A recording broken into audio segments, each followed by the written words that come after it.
ஆனால் இன்றைக்கு என்ன நிலைமை? இந்த தமிழ்நாடு தன்னுடைய பிறந்த நாளை கூட கொண்டாட முடியாமல் தவிக்கிறது. இப்படி தமிழ்நாடு நாளாக ஜூலை 18 கொண்டாடுகள் என்று எந்த அமைப்பு கோரிக்கை வைத்தது? எந்த தமிழறிஞர் கோரிக்கை வைத்தார்? எந்த தலைவர் எழுதினார், பேசினார்? எந்த மக்கள் கூட்டம் போராடியது? 2021-22 தமிழ்நாடு நாளுக்கு கொடியேற்ற கூடாது கைது பண்ணாங்க. கைது பண்ணி என்ன செஞ்ச முடியும்? தூக்கில போட்டு கொண்டு முடியுமா? கலைஞருடைய அந்த நினைவிடம் இருக்கிற மெரினால கருணாநிதி நினைவிடத்துல போய் பையன் ஸ்டாலினுக்கு ஆட்சி பண்ணல ஒண்ணும் பண்ண தெரியல, அட்லீஸ்ட் நீ செத்து போன சமாளியிலே ஒண்ணு மனுவை கொடுக்கிறேன் அசிங்கப்படுத்தி இருக்கிறாங்க.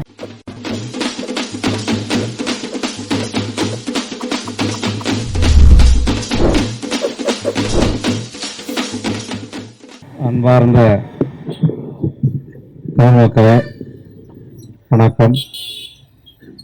1956 நவம்பர் 1ஆம் நாள் தமிழ்நாடு நாள் என்று இன்றைக்கு வரை அந்த நவம்பர் 1ஆம் நாளை தமிழ்நாடு பிறந்த நாளாக தமிழ் தேசிய பேரியக்கம் தொடர்ந்து நினைவு கூர்ந்து 1990களில் இருந்து தமிழக பெருவிழா என்ற பெயரிலே தொடர்ந்து நிகழ்ச்சிகளை நடத்தி வருகின்றோம். நமக்கு முன்னோடியாக தமிழ் சான்றோர் பேரவை என்ற அமைப்பை நடத்திய மாணவர் நகலகத்தினுடைய உரிமையாளர் ஐயா ஆனாருணா என்ற அருணாச்சலம் அவர்கள் இதை தொடங்கி வைத்து பல்வேறு பகுதிகளிலே தமிழ்நாட்டிலே பல்வேறு மாவட்டங்களிலே தமிழக பெருவிழா என்ற நிகழ்ச்சிகளை கலை நிகழ்ச்சிகளோடு தமிழருடைய பாரம்பரிய கலை விளையாட்டுகளை எல்லாம் அரங்கேற்றி சிறப்பாக நடத்தினார். அதன் பிறகு தமிழ் அமைப்புகள் தொடர்ந்து நிகழ்ச்சிகள் நடத்தி நவம்பர் 1ஆம் நாளுக்கு நிகழ்ச்சிகள் நடத்துவது தமிழ் அமைப்புகளுடைய வாடிக்கையான ஒரு வேலை. 2006ஆம் ஆண்டு நவம்பர் 1ஆம் தேதி 1956 50வது ஆண்டு பொன்விழா. அந்த பொன்விழா நிகழ்ச்சியை நடத்தியவர் அன்றைய முதலமைச்சராக இருந்த திமுக தலைவர் கலைஞர் கருணாநிதி. இன்றைக்கு தமிழ்நாடு நாளை ஜூலை 18ஆம் தேதி கொண்டாடக்கூடிய அதே திமுக அதனுடைய தலைவர் ஐயா கலைஞர் அவர்கள் 2006 நவம்பர் 1 தமிழ்நாடு நாளாக கொண்டாடினார். ஆனா இன்னைக்கு இவங்க ஆட்சிக்கு வந்த பிறகு திடீர்னு ஜூலை 18 கொண்டு வராங்க. எதற்காக இந்த ஜூலை 18ஆம் தேதி மாத்துறாங்க? 2019ஆம் ஆண்டு தமிழ்நாடு நாள் நவம்பர் 1ஆம் நாள் என்று அறிவித்து அன்றைய அதிமுகவுக்கு தலைமை தாங்கியிருந்த எடப்பாடி பழனிசாமி அவர்கள் முதலமைச்சராக இருந்தபோது ஒரு அரசாணை போட்டார். நவம்பர் 1ஆம் தேதி அரசு விடுமுறையாக அறிவிக்கப்பட்டது 2019. 2020ஆம் ஆண்டு நவம்பர் 1ஆம் தேதி வரும்போது இன்றைக்கு இருக்கக்கூடிய முதலமைச்சராக இருக்கிறார் மு.க. ஸ்டாலின் அவர் அறிக்கை கொடுக்கிறார், தமிழ்நாடு நாளுக்கு வாழ்த்து சொல்றார். 2019-20 இது நடந்துச்சு. ஆனால் இவர் ஆட்சிக்கு வந்த 2021க்கு பிறகு அப்படியே மாத்துறாங்க. எதற்காக? இந்த தமிழ்நாடு நாள் என்று நாம் பேசி பாராட்டும் போது இந்த நாளுக்குரிய சிறப்புகளை, இந்த தமிழ்நாடு இன்றைக்கு எப்படி அமைந்தது, இந்த தமிழ்நாட்டினுடைய எல்லைகள் எப்படி அமைந்தது, அந்த எல்லைக்கான போராட்டம் எப்படி நடந்தது, அந்த போராட்டத்தில் யார் யாரெல்லாம் ஈடுபட்டார்கள், அந்த ஈகியருடைய ஈகம் எப்படிப்பட்டது, அவர்கள் எப்பேற்பட்ட இந்த நம்முடைய போராட்டத்தை வழிநடத்தினார்கள் என்றெல்லாம் பேசும்போதுதான் இந்த திராவிட அயோக்கியத்தனங்கள் எல்லாம் வெளியே வருகிறது. 2019-20 நாங்கள் பேசுறோம், தமிழ்நாடு முழுக்க பேசுகிறோம். வடக்கெல்லை போராட்டம், தெற்கெல்லை போராட்டம் என்று மிகப்பெரிய போராட்டங்கள் நடந்துதான் இன்றைக்கு இருக்கக்கூடிய இந்த தமிழ்நாடு என்பது தமிழ்நாடாக அமைக்கப்பட்டிருக்கிறது. நம்முடைய தோழர்கள் முன்னால் பேசும்போது சொன்னார்கள், 4000 ஆண்டுகளுக்கு முற்பட்ட நூல் தொல்காப்பியம். உலகத்திலே எந்த இனத்திற்கும் அப்படிப்பட்ட ஒரு இலக்கண நூல் கிடையாது. அந்த இலக்கண நூலை தமிழ்நாடு பற்றி என்ன சொல்கிறார் என்றால், வடவேங்கடம் தென்குமரி ஆயிடை தமிழ் கூறும் நல்லுலகம். வடவேங்கடம் என்றால் சிலருடைய கருத்து என்னவென்றால், வடவேங்கடம் என்பது இமயமலை, இதோ இருக்கக்கூடிய அந்த குமரிமலை, இதற்கு இடைப்பட்ட பகுதிதான் தமிழ்நாடு என்று தொல்காப்பியர் சொல்கிறார்கள். ஒருவேளை இப்ப இருக்கக்கூடிய திருப்பதி மலை வடவேங்கடம் எடுத்துக்கொண்டால் கூட இந்த நிலப்பரப்பு தமிழ்நாடு. நம்முடைய எல்லையை பாருங்கள், நம்முடைய நூல் குறிப்பிட்டிருக்கக்கூடிய சான்று ஊர் என்று சொல்வோம். எல்லா இடத்திலும் ஊர்னு சொன்னா ஊரு, இன்னைக்கும் தமிழ்நாட்டில் திருப்பூர்ல இருக்கு, கோயம்புத்தூர்ல இருக்கு. ஏதோ நாம இப்படி செஞ்சுட்டு இருக்கோம் நினைக்காதீங்க, ஊருக்கு ஊர்னு பேர் வச்சிருக்கோம் நினைக்காதீங்க.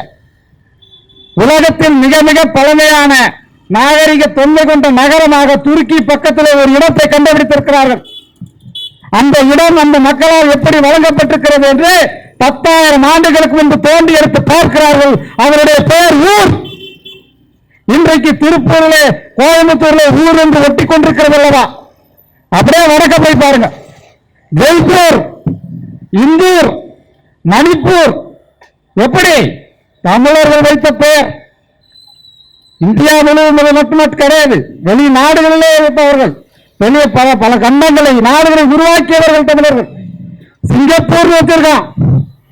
சிங்கப்பூர்ல இருக்கக்கூடிய அந்த ஊர் தமிழ் சொல், தமிழர்கள் நாம் கொடுத்தல். உலகத்திலே எந்த மூலைக்கு போனாலும் தமிழுடைய பெயரை, தமிழுடைய நாகரிக தொன்மையை கண்டுபிடிக்க முடியும் என்று சொன்னார் ஒரிசா பாலு ஐயா அவர்கள். அவர் சொன்னார், உலகம் முழுக்க இருக்கக்கூடிய வரைபடத்தை கூகுள் மேப்பை எடுத்து போட்டு பார்த்தோம், அதுல என்ன பண்ணலாம் அப்படின்னு பார்த்தோம். எங்கெல்லாம் என்னென்ன தமிழருடைய தொன்மை இருக்கிறது என்று தேடி கண்டுபிடிப்பதற்கு பார்த்தோம். என்ன செய்யலாம் என்று ஆராய்ச்சி செய்து கொண்டிருந்தோம். அப்போதுதான் அவருக்கு கடல் ஆமை ஞாபகத்துக்கு வந்தது. கடற்கரை ஓரங்கள் என்ன பண்றாங்க அப்படின்னா, மீன்பிடி தடைக்காலம் என்று ஒன்று போடுவார்கள்.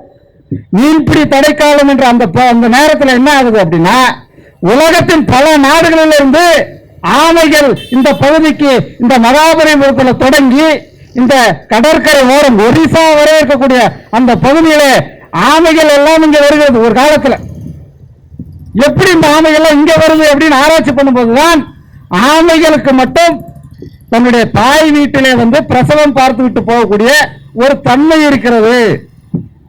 உடனே என்ன பண்றாங்கன்னா, அந்த ஆமைகளுக்கு மேல முழு முதுகுல சிப்பு பொருத்துறாங்க, ஜிபிஎஸ் சிப்பு. அந்த சிப்புகளை எல்லாம் பொருத்தி இந்த ஆமைகள்லாம் எங்க போகுது உலகங்களுக்கு பாருங்க அப்படின்றாங்க. அப்புறம் அந்த ஆமைகள்லாம் உலகங்களுக்கு வந்துவிட்டு போகும்போதுதான் அவர்கள் கண்டுபிடித்தார்கள், அந்த ஆமைகள் உலகத்திலே பல்வேறு நகரங்களுக்கு, அதுவும் கடல் வழியாக பயணம் மேற்கொண்டு அமர்ந்திருந்தன. அங்கே போய் சென்ற இடமெல்லாம் தமிழ் பெயர் கொண்ட இடம். அப்படி கிட்டத்தட்ட உலகத்திலே 22,000 ஊர்கள் தமிழருடைய பெயரால், தமிழ் பெயரால் வழங்கப்பட்டுக் கொண்டிருக்கிறது. கலிபோர்னியா என்கிறோம், கலி பொருளை என்கிறார்கள். கலி மாந்தல் என்ற ஊர் இருக்கிறது. குரில் என்ற தீவு ஜப்பானிலே இருக்கிறது. அதுபோல உலகத்திலே பல நாடுகளுடைய பெயரை வைத்தவர்கள் தமிழர்கள், பல கண்டங்களுக்கு பெயரை வைத்தவர்கள் தமிழர்கள். தமிழ் சொற்கள் அப்படி பல இடங்களுக்கு போயிருக்கிறது. நயாகரா வாட்டர் ஃபால்ஸ் கேள்விப்பட்டிருப்போம், மிகப்பெரிய அருவியை கொண்டது. அந்த அருவியிலே தண்ணீர் சேரக்கூடிய இடம் ஒரு மிகப்பெரிய ஏரியாக உருவாகிறது. அந்த ஏரிக்கு இன்றைக்கும் கூகுள் மேப்ல அடிச்சு பாருங்க, ஏரி என்றுதான் பெயர். ERI என்று ஆங்கிலத்தில் வைத்திருக்கிறார். என்னடா இதை எப்படி கூப்பிடுங்கன்னு அந்த வெள்ளக்காரனை பார்த்து கேட்டா, ஏரி என்று இதை கூப்பிடுவோம். ஏன் இப்படி கூப்பிடுவோம் என்றால், இந்த பகுதியில் வாழ்ந்த மக்கள், அந்த மக்களுடைய பெயரும் ஏரி. நாங்கள் ஏரி பகுதி மக்கள் அவர்கள் எப்படி கூப்பிட்டார்கள் அப்படியே கூப்பிடுகிறோம் என்றான்.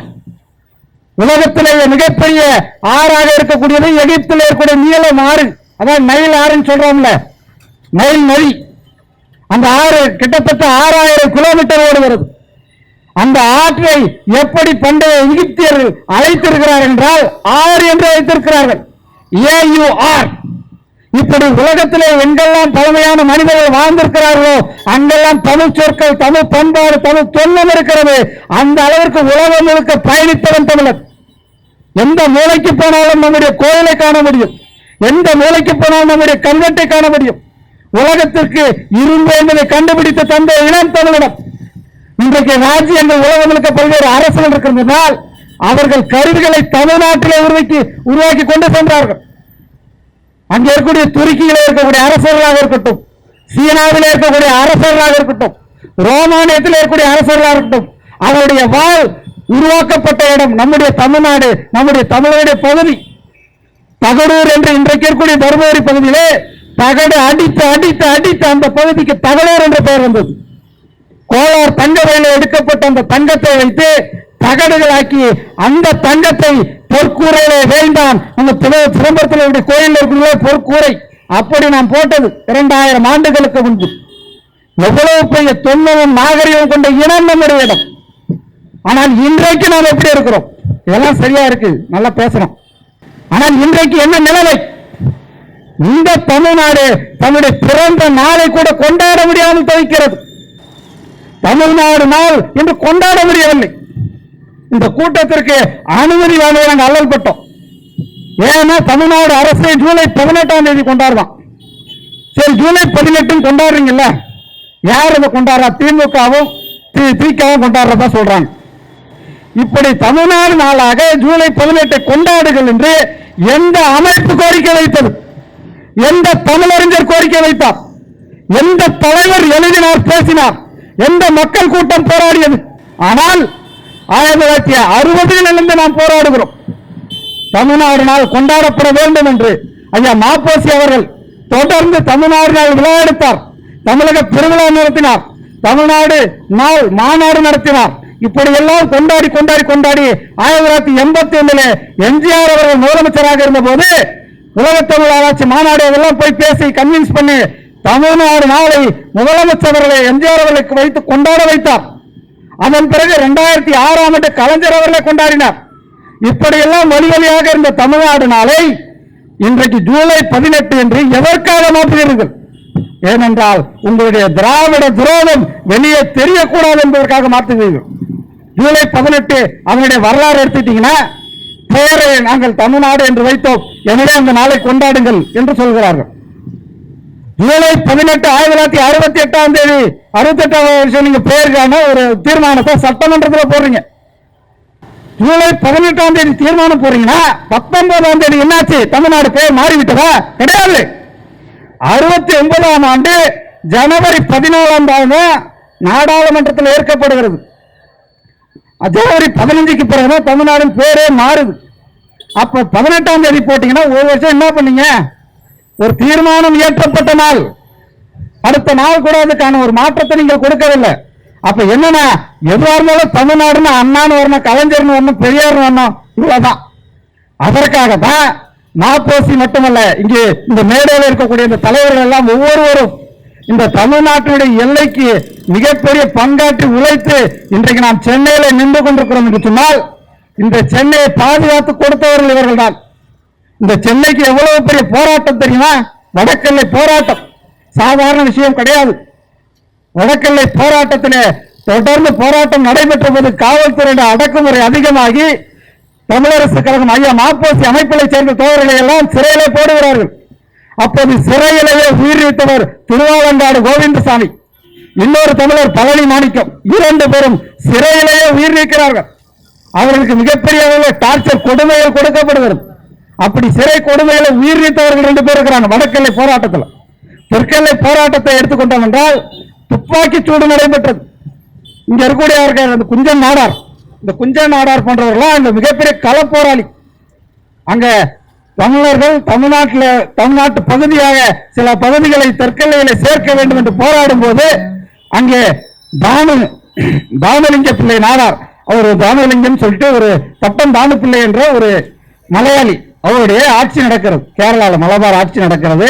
மலபார் காவல்துறை துப்பாக்கி சூடு நடத்தி 11 தமிழரை சுட்டுக் கொள்கிறார்கள். அந்த 11 தமிழருடைய உயிரீகம், இங்கே 2 தமிழருடைய உயிரீகம், இவையெல்லாம் தான் இன்றைக்கு இந்த தமிழ்நாடாக இந்த சுருங்கிய எல்லையை கொண்டு இன்றைக்கு அமைக்கப்படுவதற்கான ஒரு காரணத்தை, ஒரு ஈகத்தை இவர்கள் தான் வழங்கியிருக்கிறார்கள். வடக்கில் எடுத்துக்கொண்டோம் என்றால் கிட்டத்தட்ட பல பகுதிகள் நாம் இழந்து விட்டோம். சித்தூர் மாவட்டம் முழுக்க இன்றைக்கு கூட சித்தூர் மாவட்டத்துக்கு போய் பாருங்கள், 90 விழுக்காட்டு மக்கள் தமிழர்கள், 90 விழுக்காடு. அதுபோல திருத்தணியை எடுத்துக்கொள்ள பார்த்தார்கள். அதுபோல சித்தூர் மட்டுமல்ல, வடபெண்ணை யாரு இன்னைக்கு தென்பெண்ணை இதோ கடலூர்கிட்ட வங்காள விரிகுடால கலக்குது. அந்த தென்பெண்ணை யாரு இருக்கிறது அல்லவா, அது வரைக்கும் நம்முடைய எல்லையாக இருக்கிறது.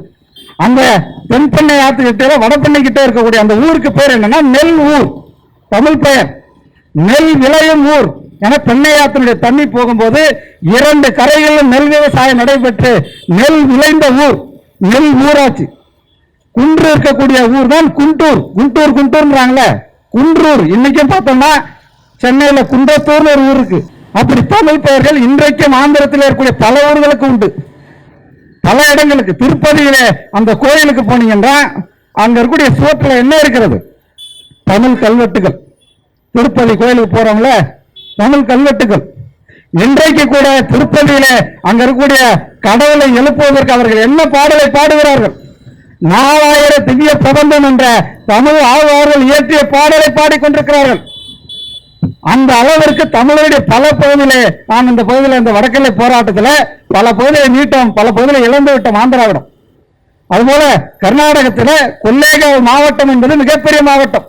அந்த கொல்லேகாலம் வரை இருந்த பகுதியெல்லாம் தமிழர்களுடைய பகுதி, அதெல்லாம் போச்சு. பெங்களூர் இன்றைக்கு கர்நாடகத்திலே தலைநகரம் என்று சொல்கிறார்கள். அந்த பெங்களூருடைய உண்மையான பெயர் என்ன? பெங்களூர் ஒரு காலத்தில் வெண்கல்லூர் என்று அழைக்கப்பட்டது. தோண்டி பார்க்கும்போது வெண்மையான கல்லு கிடைக்குது, கிரானைட் கல்லு கிடைக்குது. அதனால வெண்கல் ஊர்னு வச்சா நம்ம தமிழன் பேரு. அந்த வெண்கல்லூர் தான் வெங்களூர் ஆச்சு, வெங்காலூர் ஆச்சு, பெங்களூர் ஆச்சு. பெங்களூர்னு ஊர்ல முடியல, அது தமிழ் தன்மையோட இருக்குதுன்னு சொல்லிட்டு கர்நாடகாக்காரன் இப்ப என்ன பேரை மாத்திருக்கான்? உருன்னு மாத்திருக்கான், பெங்களூரு இப்ப பேரு. அப்ப தமிழ் தன்மையோடு இருக்கக்கூடிய பல பெயர்கள் இப்படி அழிக்கப்பட்டன, பல இடங்கள் அப்படி போனது. இன்றைக்கும் பாத்தீங்கன்னா கேரளால தேவிகுளம், பீர்மேடு போன்ற பகுதியில 90 விழுக்காட்டுக்கு மேலாக தமிழர்கள் வாழ்கிறார்கள். இடுக்கி மாவட்டம் முழுக்க முழுக்க முழுக்க தமிழருடைய மாவட்டம். 3 ஆறுன்னு பேர் வச்சிருக்காங்க. ஏண்டா 3 ஆறுன்னு பேர் வச்சிருக்க அப்படின்னா, 3 ஆறுகள் வருகிறது. 3 ஆறு என்ற தமிழ் பேர் தான் 3 ஆறு. வயல் இருக்கக்கூடிய நாடு வயல் நாடு. இன்னைக்கு பாப்பா நாடு, ஒரத்த நாடு தஞ்சாவூர் படத்துல இருக்கு. அது போல வயல் இருக்கக்கூடிய நாடு வயநாடு. இன்னைக்கு அதெல்லாம் சுற்றுலா தலம் கேரளால இருக்கு. அந்த கேரளா பகுதிக்கு நம்ம ஊர் ஆவணி பஸ் போச்சுன்னு சொல்லிட்டு நேற்று போடுறான், 1 கோடி ரூபாய்க்கு அபராதம் வச்சுட்டு போடுறான். கேரளாவில் வரக்கூடிய அவ்வளவு ஆவணி பஸ் சென்னையில நுழைஞ்சிட்டு இருக்கு, தமிழ்நாடுல நுழைஞ்சிட்டு இருக்கு. தமிழ்நாடு அரசு அவங்களுக்குலாம் எதையும் கட்டுப்பாடு விதிக்கிறதுல ஒண்ணும் கிடையாது. ஆனா தமிழருடைய பஸ், தமிழ்நாட்டுக்கார பஸ் அங்க போச்சுன்னா எல்லா கட்டுப்பாடும் விதிக்கப்படும். பெங்களூருக்குள்ள நீங்க தமிழ்நாடு வண்டியை போட்டுட்டு போனீங்கன்னா, ரிஜிஸ்ட்ரேஷன் வண்டியை போனீங்கன்னா திரும்பி வர முடியாது. நீங்க எந்த யாருமே இடிக்க தேவையில்ல, யாரையும் நீங்க இடிக்க தேவையில்ல. ஆனா சாதாரணமாக ஒரு தமிழ்நாடு ரிஜிஸ்ட்ரேஷன் போட்ட வண்டி பெங்களூர்ல போயிட்டு வந்துருச்சுன்னா ஒவ்வொரு டிராபிக் சிக்னலுக்கும் நிப்பாட்டுவான். நீ எந்த விளக்கமும் கொடுக்காத, காசை கொடுத்துட்டு போயிட்டே இரு, அவ்வளவுதான். நம்ம தமிழர் ஓசூர் கிட்ட பெங்களூர்ல இருக்கவங்க கிட்ட கேட்டு பாருங்க, என்னங்க அப்படியாங்க கேட்டு பாருங்க. நீங்கள் ஒருவேளை பெங்களூருக்கு சுற்றுலா செல்வதாக இருந்தால் கூட ஓசூர்ல இறக்கி விட்டு வண்டி கர்நாடகா வண்டி ரிஜிஸ்ட்ரேஷன் மாத்தி அனுப்பிடுவான். ஆனால் இதே சென்னை தலைநகரத்தில் நீ யோசிச்சு பாருங்க, என்னென்ன வண்டி ஓடும். கேரளா வண்டி ஓடுதா, மகாராஷ்டிரா ஓடுது, பீகார் வண்டி ஓடுது, மத்திய பிரதேச வண்டி ஓடுது, ஜார்க்கண்ட்கார வண்டி ஓடுது. எங்கேயாவது ஏதாவது ஒரு இடத்துல நிப்பாட்டிருப்பாங்களா? நம்மால் நிப்பாட்டிருப்பானா? நம்ம காவலர்கள் தெருவுக்கு தெரு மனையில ஹெல்மெட் பிடிக்கிறாங்களே. நீங்க வட மாநிலத்தவர்கள் போறாங்களே வண்டி எடுத்துட்டு, மார்வாடி குஜராத்தி சேட்டுகள் போறானே, வண்டியில இந்தியில எழுதிட்டு போறான், ஜெயின் மொழியில் அவன் எழுதிட்டு போறான். எவனையா பிடிச்சிருக்கியா நீங்க? இது என்ன இது எனக்கு புரியலையே. தமிழ்ல நாம நம்பர் பிளேட் போட்டா நிப்பாட்டி கேட்கறான், எப்படா நீங்க நம்பர் பிளேட் எப்படி போறீங்கன்னு.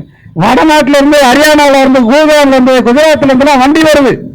அவன் போட்டு வரான், அவன் ஊர் மாநில வெளியில அவன் நம்பர் பிளேட் போட்டு வரான். நம்ம காவல்துறை அதெல்லாம் பிடிக்காது. ஏன்னா அவனுக்கு பிடிச்சோம்னா டெல்லியில இருந்து போன் வரும், பயப்படுறோம்.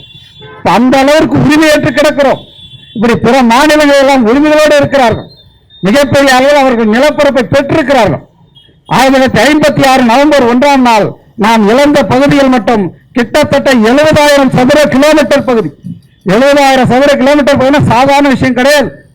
இடுக்கி மாவட்டம் முழுக்க போயிடுச்சு. அப்படி போனதுனால்தான் முல்லை பெரியார் என்ற அணை அவர்களிடம் சிக்கிக் கொண்டது. அன்னைக்கு அந்த அணை இருக்கிறது, முல்லை பெரியார் அணை இருக்குன்னா தமிழ்நாட்டுக்கு சொந்தமான அணை என்று நம்ம கிட்ட பேப்பர் இருக்கு, பத்திரம் இருக்கு. அங்க நம்முடைய அணையில வேலை செய்யக்கூடிய அதிகாரிகளுக்கு தமிழ்நாடு பொதுப்பணித்துறை தான் சம்பளம் போடுகிறது. ஆனால் அந்த அணை இருக்கக்கூடிய இடம் கேரளாக்குள்ள இருக்கு. கேரளா வனத்துறை என்ன தெரியுமா பண்றான், அந்த அணைக்கு இன்றைக்கு வரை, இந்த நிமிடம் வரை மின்சார இணைப்பு கொடுக்கப்படவில்லை. இந்த நிமிடம் வரை அந்த ஒட்டுமொத்த அணையும் கூட டீசலில் இயங்கிக் கொண்டிருக்கிறது. மின்சார மோட்டாரை வச்சு இயங்கிட்டு இருக்கலாம். ஏன் நீங்க கொடுக்க மாட்டீங்க அப்படின்னு கேட்டா கொடுக்க முடியாதுன்றான். கேரளாக்காரன் சொல்றான் கொடுக்க முடியாது. ஆனால் இதே தமிழ்நாட்டிலே மூளைக்கு மூளை, தெருவுக்கு தெரு எங்க பார்த்தாலும் கேரளாக்காரன் தான் பேக்கரி போட்டிருக்கிறான். இந்த தமிழ்நாட்டில் இருக்கக்கூடிய இந்த பேக்கரிகளுக்கு தண்ணி கொடுத்தா கூட முல்லை பெரியாரை விட அதிகமா தண்ணி கொடுக்கணும். ஆனா அப்படி இருக்கிறான். அந்த அளவுக்கு உரிமையை மறுத்து கொண்டிருக்கிறான். பாலாத்துல ஒரே ஒரு பாலாறு அந்த ஆந்திரால இருந்து வருது, நந்தி மலையில உருவாகி அப்படியே கர்நாடகா போய் ஆந்திரா போய் தமிழ்நாட்டுக்குள்ள வருது. மொத்தமாவே அது ஆந்திராவுக்குள்ள பயணிக்கிற கிலோமீட்டர் என்பது 26 கிலோமீட்டர் பாலாறு. ஆனால் அந்த 26 கிலோமீட்டர் பகுதி இருக்குல்ல, தமிழர் பகுதி தான், தமிழர்கள் வாழ்ந்த பகுதி தான். அந்த பகுதி போன பிறகு, ஆந்திராவுக்குள்ள போன பிறகு அவன் என்ன பண்றானா, 22 இடங்களே தடுப்பணை கட்டிவிட்டான். 22 இடங்கள். வெறும் 26 கிலோமீட்டர் தான் பாயுது பாலாறு, 22 தடுப்பணை. 23வது தடுப்பணையும் கட்டலான்னு வரான், தமிழ்நாட்டு பகுதியா இருக்குன்னு விட்டுட்டு போயிட்டான். அந்த 23வது தடுப்பணை கட்ட வந்த இடம் இருக்குல்ல, வாணியம்பாடி கிட்ட இருக்கு. அதுல 2014ஆம் ஆண்டு சீனு என்ற விவசாயி தன்னுடைய அணைக்கு, அந்த அணைக்கு ஒரு 100 மீட்டர்ல அவருடைய வயல் இருக்கு. தமிழர் பகுதியில தமிழ்நாட்டுக்கார ஒரு விவசாயம் பண்றவன், அந்த பாலாத்து தண்ணி வரும் என்று நம்பி விவசாயம் செய்தவன், கண்ணு முன்னால அவனுடைய அந்த கடைசி தடுப்பணையில அந்த தண்ணீர் நிறுத்தப்பட்ட போது வேற வழி தெரியாமல், வாழ வழி இல்லாமல் அந்த தண்ணீரிலேயே விழுந்து தற்கொலை செய்து கொண்டே இருந்தான். 2014ஆம் ஆண்டு ஐயா மணியரசன் அவர்களும் தோழர் மாரிமுத்து அவர்களும் அந்த சீன் என்ற விவசாயி வீட்டுக்கு போய்விட்டு அங்கே ஒரு போராட்டத்தையும் நடத்திட்டு வந்தோம். இவ்வளவு பெரிய கொடுமை. பாலாறு என்று சொல்கிறோம் அல்லவா, ஏன் அப்படியான ஒரு பெயர்? பாலாறு என்பது மிகப்பெரிய அளவில் பால் ஆறாக ஓடிக்கொண்டிருந்தது. அந்த அளவுக்கு சுரக்க சுரக்க தண்ணீர் அப்படி அமிர்தம் போல ஓடிக்கொண்டிருந்தது. இன்றைக்கு தெற்கு ரயில்வே இருக்கிறார்களா, சதன் ரயில்வேஸ், இன்றைக்கும் அந்த தமிழ்நாட்டில் இருக்கக்கூடிய அந்த தெற்கு தென்னக ரயில்வே இன்றைக்கும் அந்த பாலாற்று தண்ணீரை தான் பாட்டில் போட்டு ரயில் நீர் நமக்கு வித்துட்டு இருக்கிறான். எங்க இருந்து வருது? நான் வடக்கிலிருந்து கொண்டு வரேனா? கிடையாது. பாலாற்று தண்ணி, அந்த பாலாற்று தமிழ்நாட்டுக்குள்ள இன்னைக்கு எப்படி போயிட்டு இருக்கு? அந்த தமிழ்நாட்டுக்குள்ள பாலாத்துல தண்ணீர் ஓடவில்லை, மணல் லாரிகள் தான் ஓடிக்கொண்டிருக்கிறது. அன்றைக்கு பொதுப்பணித்துறை அமைச்சராக இருந்தவர் துரைமுருகன், அவரை எதிர்த்து திமுகவிலேயே இருந்த தலைமை நிலைய பேச்சாளர் குடியாத்தம் குமரன், நல்லா தேடி பாருங்க. இன்னைக்கு அவர் எங்க இருக்காரு, உயிரோட இருக்காரா செத்தாரான்னு தெரியாது. அந்த குடியாத்தம் குமரன் என்பவர் ஒரு வீடியோ போடுறார். இந்த பாலாற்று மணல் பிசினஸ்ல மட்டும் எங்களுடைய துரைமுருகன், அந்த வேலூர் பகுதியை சார்ந்த துரைமுருகனும் அவருடைய பையன் கதிரானந்தம் 60,000 கோடி ரூபாயை அடித்து விட்டார்கள். 60,000 கோடி. யார் சொன்னது? தமிழ் தேசிய பேரியக்கம் நாங்கள் சொல்லவில்லை, வேற யாரும் சொல்லவில்லை. திமுகவினுடைய தலைமை நிலைய செயலாளராக இருந்த பேச்சாளராக இருந்த குடியாத்தம் குமரன் சொல்றார் 60,000 கோடி அடிச்சுட்டாங்களாம். அப்ப 60,000 கோடியை வெறும் துரைமுருகன் ஆட்கள் மட்டும் மணல் கொள்ளையில அடிச்சிருக்கிறாங்க அப்படின்னா, அது இல்லாம இன்னும் எவ்வளவு முதலைகள் இருக்கிறாங்க, பல முதலைகள் இருக்கிறாங்க மணல் கொள்ளைக்கு. அப்ப எவ்வளவு லட்சம் கோடி அவர்கள் கொள்ளை அடித்திருப்பார்கள். ஒருவேளை தண்ணீர் வந்திருந்தால் இந்த மணல் வியாபாரம் படுத்திருக்கும். அதனால இந்த திமுக அதிமுக வேலையே என்னன்னா, பாலாற்று உரிமையை பத்தி கண்டுகொள்ளவே மாட்டாங்க. இந்த பாலாற்று தண்ணீர விவசாயம் இல்லையே என்று விவசாயத்தை விட்டு வெளியே போனவர்கள் தான் வேலூர், திருவண்ணாமலை, காஞ்சிபுரம் மாவட்டத்தை சேர்ந்த மக்கள். நல்லா யோசிச்சு பாருங்க. வேலூர், திருவண்ணாமலை, காஞ்சிபுரம் மாவட்டம் இந்த பாலாறு செழித்து வளர்ந்த பகுதி.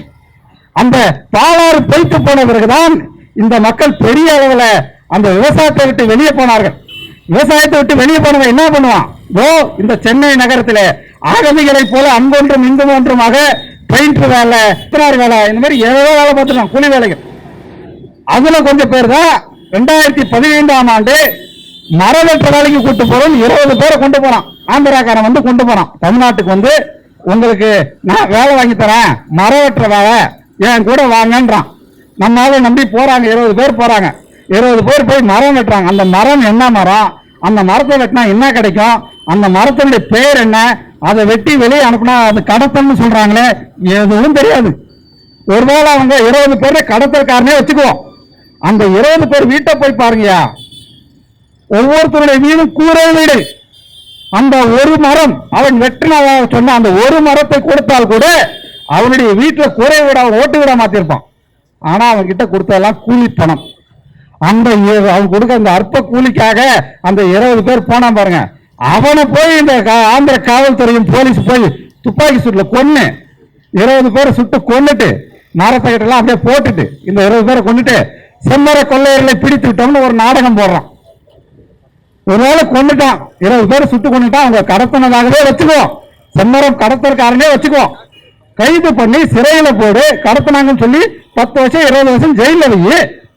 சுட்டு கொள்றது என்ன நியாயம்? மரத்தை வெட்டினா சுட்டுக் கொள்ளுவியா? அப்படி சுட்டு கொண்ட அந்த ஆந்திராவில 20 பேர் செத்து போனாங்கல்ல, ஐயோ இறந்து போயிட்டார்களே நம்முடைய தமிழ் மக்கள், நம்முடைய முன்னோர்களாக விவசாயத்தை பார்த்து கொண்டிருந்தாங்களே, அவங்க தான் பாலாத்து தண்ணி கிடைக்காம போய் இந்த மரவெட்டு வேலையெல்லாம் சிக்கி சின்னாபனம் ஆகிருக்கிறாங்க. போய் அவங்க உடல்களை வாங்கிவிட்டு அந்த குடும்பங்களுக்கு ஆறுதல் செல்வோம் என்று எந்த திராவிட கட்சி தலைவனாவது அந்த பகுதிக்கு போயிருப்பானா? ஆந்திராவுக்கு போய் அவங்களுடைய உடல்களை வாங்கினீர்களா? 20 பேருடைய உடலும் நம்ம தமிழ்நாட்டு வேலூர் பகுதிக்கு வந்த போது அந்த குடும்பத்திற்கு போய் ஆறுதல் சொன்னீர்களா? கிடையாது. சென்னை தலைநகரத்தை வள்ளுவர் கோட்டத்தை நாங்களும் இயக்குனர் கௌதமன் அவர்களும் தான் போராட்டம் நடத்தினோம். அந்த 20 பேருக்கு நீதி பெற்றுக் கொடுங்கள், அந்த சுட்டுக் கொன்ற காவல்துறை அதிகாரிகள் மீது நடவடிக்கை எடுங்கள், யார் இந்த வேலைக்கு அவர்கள் அழைத்து சென்றார்களோ அந்த ஆந்திர முதலாளிகள் மீது நீ துப்பாக்கி சூடு நடத்துவாயா? அவனுடைய காசுல தான் அங்க கட்சி கொடி பறந்துகிட்டு இருக்கு. அந்த கட்சியோட இங்க இருக்கக்கூடியவங்க கூடி கொலைவிட்டு இருக்கலாம். ராஜசேகர் ரெட்டின்னு யாரையாவது தெரியுமா? ராஜசேகர் ரெட்டின்னு ஒரு ஆளு, அவர் ஆந்திராவில் முதலமைச்சராக இருக்கும் போது விமான விபத்தில் இறந்து போகிறார். அவர் இறந்து போனதுக்கு ஒட்டுமொத்த தமிழ்நாட்டில் இருக்கக்கூடிய பள்ளிக்கூடங்களை இழுத்து விடு அரை நாள் விடுமுறை விட்டவர் அன்றைய முதலமைச்சர் கருணாநிதி. இங்க தமிழ்நாட்டில் பெரியாரா இருக்கட்டும், அண்ணாவா இருக்கட்டும், எம்ஜிஆரா இருக்கட்டும், ஏன் இந்த கலைஞரா இருக்கட்டும், இவங்க எல்லாம் செத்த போது ஆந்திராவில் ஒரு சின்ன சலனம் கிடையாது. இவங்க பெரிய தலைவரை நம்ம கொண்டாடி வைக்கிறோம், தெருவுக்கு தெரு பேரு, அங்கங்க சிலை அவ்வளவு வச்சிருக்கிறோம். ஆனா இந்த தலைவர்கள் செத்த போது ஆந்திராவில் ஒரு பிணைச்சு ஒரு விடுமுறை கிடையாது, அவன் கொடியை அரக்கம்பத்தில் விடுறது கிடையாது, எல்லாரும் அவசர விடுமுறை போகணும்னு சொல்றது கிடையாது. ஏன்னா அவன் மதிக்க மாட்டான். ஆனா இங்க பாருங்க, கருணாநிதி ராஜசேகர ரெட்டி இறந்து விட்டார், பள்ளிக்கூடங்களை இழுத்து மூடுங்கன்ட்டார். அப்ப என்னமோ பாசம் இருக்கு அவனுக்கும் அவருக்கும். அப்பதான் நம்ம பசங்க தேடி கண்டுபிடிக்கிறாங்க, ஆமாப்பா இவருக்கும் அவங்களுக்கும் லிங்க் இருக்கு, அந்த ஆந்திர பாசம் இருக்கு, ஏதோ அன்னைக்கு நடந்துச்சு இன்னைக்கு நடந்துச்சு, இன்னைக்கே நடந்து கொண்டிருக்கிறது.